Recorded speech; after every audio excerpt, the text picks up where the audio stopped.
बड़ी खबर राहुल गांधी से जुड़ी हुई आ रही है। अब रिएक्शन आने शुरू हो गए विपक्ष के।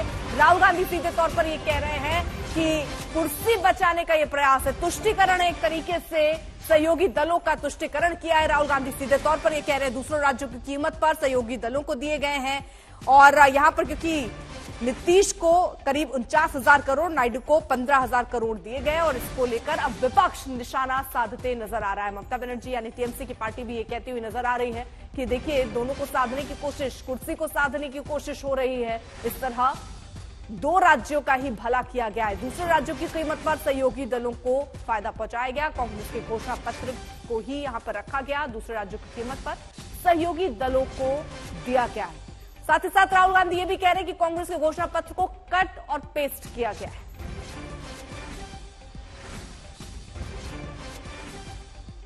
तो बजट पेश होने के बाद राहुल गांधी का ये रिएक्शन, पहली प्रतिक्रिया जिसमें वो कह रहे हैं कि इसमें सहयोगी दल को खुश करने की कोशिश की गई है, उनका तुष्टीकरण किया गया।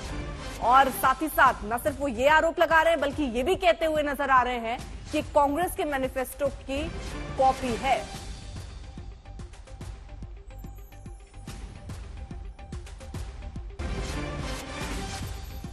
हालांकि देखिए 1 घंटे 23 मिनट का निर्मला सीतारमण का ये भाषण रहा। इसमें फोकस शिक्षा, रोजगार, किसान, महिला और युवाओं पर रहा। नीतीश कुमार के बिहार और चंद्रबाबू नायडू के आंध्र प्रदेश पर भी सरकार मेहरबान रही और इसी मेहरबानी को देखते हुए राहुल गांधी निशाना साध रहे।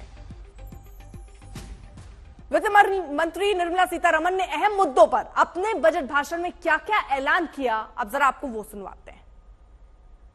In the new tax regime, the tax rate structure is proposed to be revised as follows: 0 to 3 lakh rupees, nil; 3 to 7 lakh rupees, 5%; 7 to 10 lakh rupees, 10%; 10 to 12 lakh rupees, 15%; 12 to 15 lakh rupees, 20%; and above 15 lakh rupees, 30%.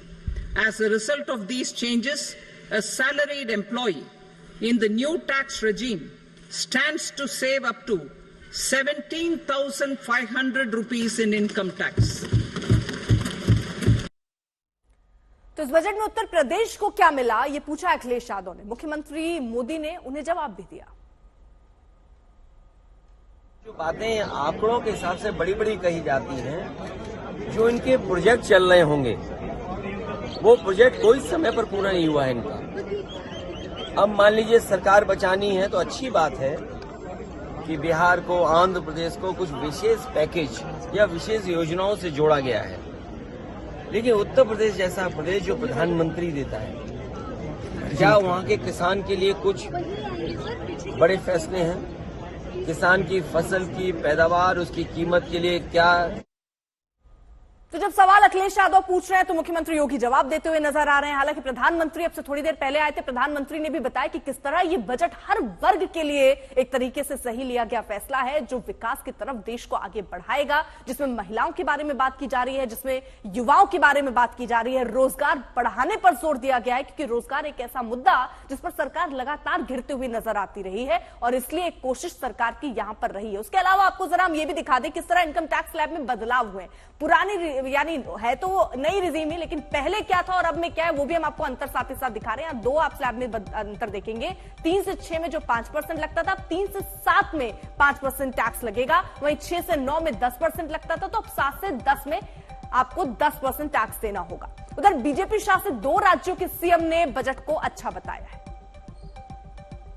समानों के लिए, समाज के हर तबके के लिए, महिला सशक्तिकरण के लिए, अन्नदाता किसानों के लिए, सभी तबके के लिए जो कुछ भी प्रावधान इसमें किया गया है, मैं कह सकता हूं कि यह राम राज्य की अवधारणा को साकार करने वाला एक सर्वस्पर्शी, सर्वसमावेशी और विकासोन्मुख बजट के रूप में यह मोदी 3 का यह पहला बजट जाना जाएगा। निश्चित रूप से यशस्वी प्रधानमंत्री के नेतृत्व में भारत दुनिया में अपनी एक नई पहचान कायम करेगा। ये बजट मध्य प्रदेश को भी अपने विकास के साथ कदम से कदम मिलाने के लिए मौका देगा। विकसित भारत में ही विकसित मध्य प्रदेश की संभावना भी छिपी हुई है। इस नाते से मैं पूरे बजट की अपनी ओर से बधाई देता हूं, शुभकामनाएं। तो कृषि को प्रधानमंत्री मोदी और उनकी सरकार ने अपनी टॉप प्राथमिकता बताया है। कृषि को काफी कुछ मिला है। नए कृषि मंत्री शिवराज सिंह चौहान कहते हैं कि इससे कृषि को बूस्ट मिलेगा। ये बजट विकसित भारत के निर्माण की नींव का बजट है। एक वैभवशाली, गौरवशाली, संपन्न, समृद्ध और शक्तिशाली भारत के निर्माण का बजट है और इसमें विशेषकर किसान, गरीब, महिलाएं, युवा और मध्यम वर्ग के कल्याण पर विशेष रूप से ध्यान दिया गया है। यह बजट इन सब वर्गों के जीवन में क्रांतिकारी परिवर्तन करेगा, ग्रामीण विकास और किसान की जिंदगी बदलेगा।